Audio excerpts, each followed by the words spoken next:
Hello everyone, I'm Raymond Leung. I live in Hong Kong, a math major graduate from the Hong Kong University of Science and Technology. My final project is using Python and its tkinter modules to build an RSA encryption and decryption system in order to send secret messages between sender and receiver. I want to apply what I have learned in my number theory class in this final project. My program contains 4 files, one program for encryption, the other one for decryption, a CSV file that contains the secret message code, and a SQL file that contains all the user's information. So let's start it. First of all, let's register our own account. In the username, let's type Raymond and the password.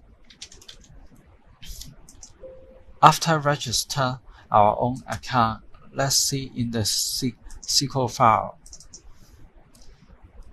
In the SQL file, a pair of public key and secret key will be assigned automatically for each user for the encryption purpose. All these 4 user information, username, password, public key, and secret key will save in this SQL file.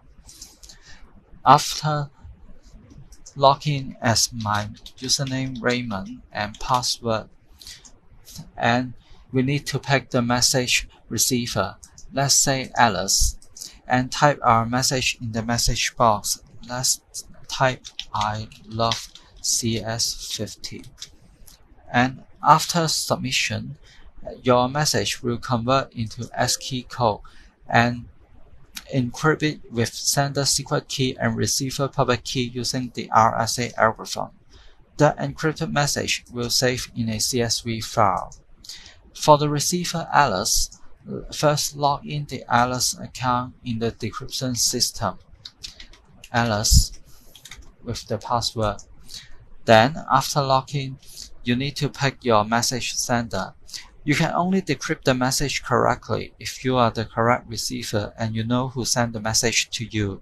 It is because you need to decrypt your message with correct sender, public key, and receiver secret key.